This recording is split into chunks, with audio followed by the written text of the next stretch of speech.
ये सील है फेरो टूटनखामुन के टॉम की, जो कि 3245 सालों में पहली बार खुलने जा रही थी। जब इस सील को खोला जाता है और आर्कियोलॉजिस्ट इस टॉम के अंदर जाते हैं तो बड़ी ही अजीब चीज होती है। जैसे ही ये टूटनखामुन की मम्मी को खोलते हैं तो अफवाहें फैल जाती हैं कि इन्होंने टूटनखामुन के खतरनाक कर्स को जिंदा कर दिया। अब आपके और मेरी तरह सभी लोगों ने बोला कि ये कर्स वाली बात नॉनसेंस है, लेकिन फिर उसके बाद उन लोगों की मौत होना शुरू हो गई थी जिन्होंने टूटनखामुन के टॉम में कदम रखा था और उनकी मम्मी को खोला था। तो आखिर कैसे ये लोग मरते जा रहे थे और वाकई ये कर्स रियल भी था? इससे भी बड़ा सवाल कि आखिर फेरो टूटनखामुन था कौन और किस तरह ये अब तक का डिस्कवर हुआ सबसे मशहूर फेरो है। इस सब की वजह आपको अभी मिल जाएगी। शुरुआत करते हैं टूटनखामुन से। इनको किंग टूट भी बुलाया जाता है। ये एंशिएंट इजिप्शियन फेरो थे 18 डायनेस्टी के ईयर 1332 से लेकर 1323 बीसी तक। ये एक नया किंगडम पीरियड था इजिप्शियन हिस्ट्री का। नया इसलिए क्योंकि इस टाइम से भी 1200 साल पहले पिरामिड्स ऑफ गीजा बने थे। उस टाइम के फेरोज अपने लिए पिरामिड्स बनवाया करते थे, लेकिन बाद में टूटनखामुन के दौर में फेरोज जमीन के अंदर अपना टॉम बनवाया करते थे। टूटनखामुन 9 साल की उम्र में ही रूलर बन जाते हैं। ये चीज मैं मेंशन कर दूं कि टूटनखामुन अब तक के डिस्कवर हुए सबसे मशहूर फेरो हैं पूरी दुनिया में। इसकी रीजन मैं आपको आगे बताता हूँ, लेकिन अनफॉर्चुनेटली ये अपनी लाइफ में इंपॉर्टेंट रूलर थे ही नहीं। इसकी पहली रीजन ये है कि एक तो ये 19 साल की उम्र में ही मर जाते हैं और इनका रूलिंग पीरियड सिर्फ 9 से 10 साल होता है। दूसरा ये कि इनको जेनेटिक डिसऑर्डर था और हेल्थ इश्यूज थे। ये चीज इनकी मम्मी को एग्जामिन करके पता चली है और इनकी मम्मी की राइट लेग भी डिसेबल थी। इसके अलावा इनका टॉम भी कुछ खास नहीं था उस एरिया में अगर दूसरे फेरो से कंपेयर करें तो। अब बात करते हैं टूटनखामुन के टॉम की कि क्यों किसी को भी इनका टॉम नहीं मिला था 3000 साल से भी ज्यादा टाइम तक। इसकी बहुत सारी रीजन थी। टूटनखामुन का अपनी लाइफ में फेमस ना होना पहली बात। दूसरी बात यह कि जैसे मैंने आपको बताया कि उस टाइम पर फेरोज जमीन के अंदर अपना टॉम बनाना प्रेफर करते थे। तो एक एरिया है लक्सर इजिप्ट में वैली ऑफ द किंग्स के नाम से। यहाँ पर उस टाइम के फेरोज और नोबल शख्सियात को दफनाया जाता था। कुछ इस तरह दिखाई देते हैं ये सारे के सारे टॉम जमीन के अंदर, और यही वो एरिया है जिधर रैमसीज द सेकंड का टॉम और उसकी बॉडी मिली है। रैमसीज द सेकंड वही फेरो है जिसको बिलीव किया जाता है कि वो फिरौन था, जिसका कुरान में जिक्र है, क्योंकि इसकी ममीफाई बॉडी में सी सॉल्ट के ट्रेसेस मिले हैं जो कि ममीफिकेशन प्रोसेस के साल्ट से अलग थे, जिसका मतलब था ये डूब कर मरा था। खैर ये वैली ऑफ द किंग्स है। यहाँ पर बहुत सारे फेरोज, क्वीन और रॉयल मेंबर्स को दफनाया जाता था। इस वैली में कुछ इस तरह की एंट्रेंस होती है टॉम में जाने के लिए। अब क्योंकि ये टॉम सामने थे तो पूरी दुनिया ने देखे थे हिस्ट्री से लेकर अब तक, लेकिन टूटनखामुन का टॉम छुपा हुआ था और हिस्ट्री में किसी को भी नहीं पता चला कि टूटनखामुन था कौन और उसका टॉम भी है। अब छुपा हुआ कैसे था? एक तो इनका Tom valley of the Kings के मेन एरिया में नहीं था। दूसरा, टॉम में जाने की ऐसी एंट्रेंस होती है तो वहां पर टूटनखामुन की मौत के बाद दूसरे स्ट्रक्चर्स बने होंगे, तो एक्सीडेंटली इनके टॉम की एंट्रेंस बंद हो जाती है और इनका टॉम मलबे के नीचे छुप जाता है। तो हिस्ट्री में किसी को भी नहीं पता चलता कि टूटनखामुन के नाम का भी कोई फेरो था। तो इस तरह टूटनखामुन हजारों सालों तक किसी की नजर में नहीं आया। ये टॉम कैसे डिस्कवर हुआ, इसके पीछे भी बड़ी इंटरेस्टिंग स्टोरी है। हावर्ड कार्टर एक आर्कियोलॉजिस्ट और इजिप्शियन एंथुसियास्टिक थे। ये पिछले 7 सालों से वैली ऑफ द किंग्स में फेरोज और उनके टॉम को स्टडी कर रहे थे। इस टाइम पीरियड में इनको काफी सारे आर्टिफैक्ट्स मिले थे जो बड़ी अजीब चीज पर पॉइंट कर रहे थे। इन आर्टिफैक्ट्स में एक इजिप्शियन फेरो का नाम था जिसके रिमेन्स आज तक डिस्कवर ही नहीं हुए थे। वो था फेरो टूटनखामुन। कार्टर ये बिलीव करते थे कि वैली ऑफ द किंग्स में जरूर कोई ना कोई टॉम ऐसा है जो अभी डिस्कवर नहीं हुआ। कार्टर की इस एक्सपेडिशन को फंड कर रहे थे लॉर्ड कॉर्नवॉर पिछले 7 सालों से। इस पूरे टाइम में कार्टर को कुछ खास नहीं मिला था वैली ऑफ द किंग्स में। तो लॉर्ड कॉर्नवॉर कार्टर को बुलाकर बोलते हैं कि बस अब बहुत हुआ, मैं और फंड नहीं कर सकता तुम्हारी एक्सपेडिशन को। तो कार्टर उनसे आखिरी मौका मांगते हैं कि मुझे बस 1 साल दो, अगर मैंने कुछ डिस्कवर नहीं किया तो मेरी फंडिंग काट लेना। तो लॉर्ड कॉर्नवॉर मान जाते हैं। तो 1 नवंबर 1922 में ये अपनी सर्च को कंटिन्यू करते हैं। इसके 3 दिन बाद ही इनको टॉम मिल जाता है। इनकी टीम पुरानी जमीन की खुदाई कर रही थी रैमसीज द 6 के टॉम के साथ। तो अचानक इनको रेत और मिट्टी में दफन एक पत्थर दिखाई देता है। जब वो पत्थर हटाते हैं तो वो टूटनखामुन के टॉम की एंट्रेंस का स्टेयर केस होता है। तो कार्टर फौरन लॉर्ड कॉर्नवॉर को बुलाते हैं और ये इस टॉम के स्टेयर केस से नीचे जाते हैं। तो आगे उनको इस तरह की सील मिलती है। वो इसको खोलते हैं और अंदर जाते हैं। इनको 5000 से भी ज्यादा आर्टिफैक्ट्स मिलते हैं जिसमें dismantle card, priceless jewellery, furniture, ancient weapons और एक मम्मी मिलती है। जैसे ही टूटनखामुन का टॉम मिला था तो पूरी दुनिया में टूटनखामुन मशहूर हो जाता है। लेकिन इसके मशहूर होने की ऐसी क्या वजह थी? टॉम तो और भी थे वैली ऑफ द किंग्स में, तो इसकी क्या खास बात थी? इसकी सबसे बड़ी वजह यह है कि वैली ऑफ द किंग्स में इसके अलावा जितने भी टॉम्स थे वो एक्सपोज रहे हैं हिस्ट्री में। हजारों साल गुजर गए तो कोई भी आ जा सकता था इनमें। तो इन टॉम्स में चोरियां भी हुई हैं, लोग कीमती चीजों को उठा कर ले गए होंगे, और जो आर्ट वर्क है दीवारों पर उनको भी नुकसान पहुंचाया गया। टूटनखामुन के टॉम का किसी को भी नहीं पता था। तो इस टॉम की तमाम चीजें इजिप्शियंस के दौर से लेकर अब तक बेहतरीन तरीके से प्रिजर्व हैं। कुछ चीजें तो क्लियरली इजिप्शियन के दौर के रहन सहन और प्रैक्टिसेस को एक्सप्लेन करती हैं, जैसे कि टूटनखामुन का ये गोल्डन मास्क जो इनकी मम्मी के फेस पर मिला था। ये इजिप्शियन आर्ट वर्क का मास्टरपीस है जिसको प्योर गोल्ड और कीमती जवाहरात से बनाया गया है। दूसरा टूटनखामुन का ये गोल्डन थ्रोन जिसको बहुत ही फाइन डिटेल से बनाया गया है। इसके अलावा टूटनखामुन की बॉडी को 3 कॉफिन्स में बंद किया गया है और लास्ट वाला कॉफिन प्योर गोल्ड से बना हुआ है। इसके अलावा हथियार ज्वेलरी तो थे ही, साथ ही टूटनखामुन की पर्सनल चीजें भी थी, जैसे कि कपड़े, गेम्स वगैरह, जो कि फेरो की लाइफ को रिफ्लेक्ट करती हैं। टूटनखामुन का टॉम को इतना खास नहीं था अगर हम इसको कंपेयर करें दूसरे टॉम से वैली ऑफ द किंग्स में, क्योंकि वैली ऑफ द किंग्स में दूसरे टॉम्स में जो आर्ट वर्क है उसमें आपको बड़ी नफासत और डिटेल नजर आएगी, लेकिन टूटनखामुन के टॉम को देखें तो पहली बात इसमें आपको डिटेल नजर नहीं आएगी। दूसरी बात यह कि आर्कियोलॉजिस्ट ने यह नोट किया कि टूटनखामुन के टॉम की वॉल्स पर जो आर्ट वर्क किया गया है वो बड़ी जल्दी में किया गया है, क्योंकि वॉल्स पर पेंट के छींटे देखे गए हैं। तो इस टॉम में उन्होंने सफाई से काम नहीं किया, बस काम खत्म किया जल्दी जल्दी, जैसे कि उनके पास कोई टाइम कम हो। इसके पीछे क्या राज है,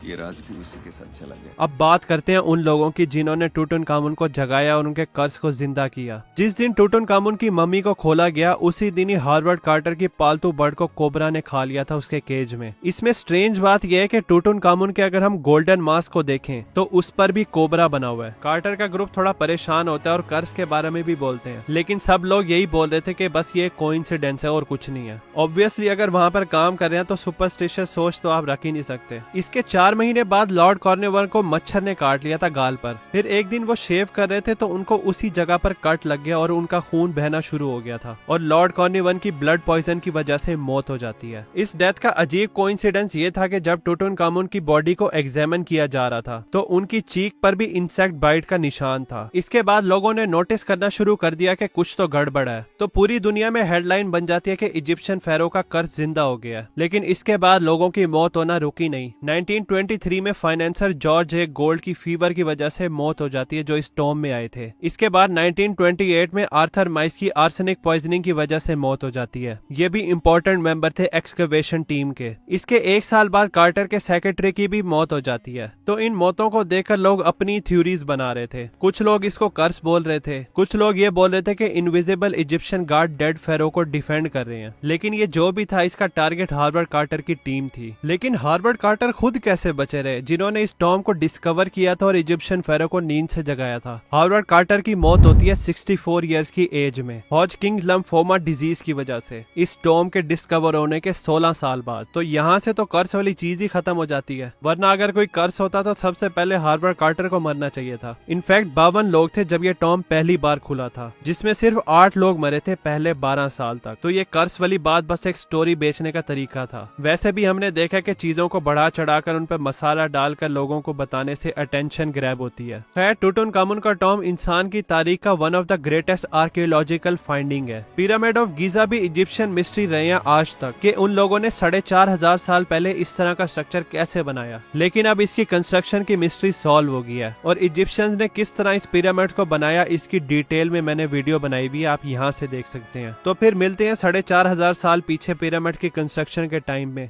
थैंक्स फॉर वॉचिंग।